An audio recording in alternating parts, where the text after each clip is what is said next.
Bend the knee! Hey, what's going on, everybody? This is Don Willie back again with another subscriber request. This one from Jake Rubenstein. And today I'm here in Essos to bring you something a little different. It is my first in a series of epic battles of Ice and Fire.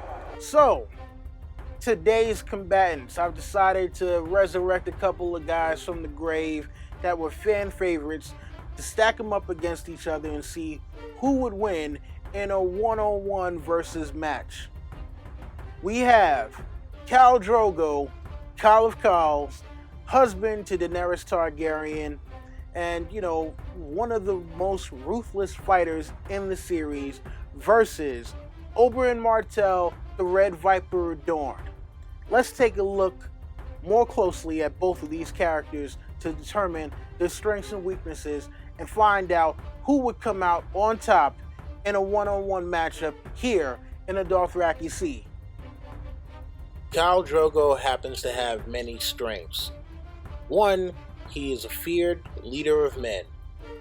2, he happens to be very quick and also very agile, as we've seen in the books and the show. He's also very strong and an accomplished swordsman. And also the fact that he happens to be mounted helps for any opponents on the ground. He's not without weaknesses though. For one, his lack of armor is a great disadvantage, as well as his stubborn attitude. His short-range weapons and the fact that he's a big target happen to be great disadvantages for him, especially facing someone like Oberyn Martell. Like Khal Drogo, Oberyn Martell also possesses speed, agility, and swordsmanship. But he also includes in his repertoire of weaponry poisons, armor, and his mid-range Morning Star, which would help him out in a one-on-one, hand-to-hand situation. But he also happens to have some weaknesses too. He's not as strong as Khal Drogo. He's a little bit cocky and arrogant, as we saw in this battle with the Mountain. And also, he is not known for using a horse, which could be a great disadvantage versus somebody like Khal Drogo. With these two both fighting in the Dothraki Sea on partially open plain and also with trees for cover, this might be an advantage for either one of them.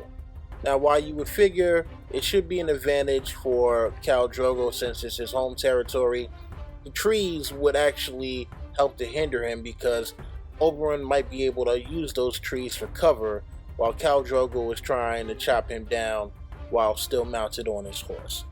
Now, overall, if I had to give it to any one particular character over the other, I would probably have to give it to Oberyn Martell, based on the fact that he happens to be armored, which is something that Khal Drogo is not used to facing, and the fact that he happens to have a longer range weapon than Khal Drogo. Also the fact that his weapons happen to be poison, which even if Oberyn Martell happens to get bloodied and doesn't necessarily win the fight and actually dies, as we've seen with the Mountain, that won't actually stop him from winning in the long run. So for this one, I'd actually have to give it to Oberyn Martell. It was a pretty tough decision, but hey, listen, that's the way the cookie crumbles sometimes. I wasn't sure how to call this one at first, and listen, I'm pretty sure there's going to be some people who disagreed with the outcome, but hey, look, it is what it is. We never got to see these guys fight, but you guys let me know in the comments who you think would have won, how you think it would have went down, and who you'd like to see in another epic battle. And thank you again to Jake Rubenstein for suggesting this. I'll be back next Sunday with another epic battle. I haven't decided on the combatants yet, so you guys let me know in the comments who you want to see, and maybe you'll get a shout out and I'll pick your combatant for the next video. Anyway, as always, rate, comment, subscribe, share, tell your friends, come back for more. That's been my time. Don Willie, I'm out.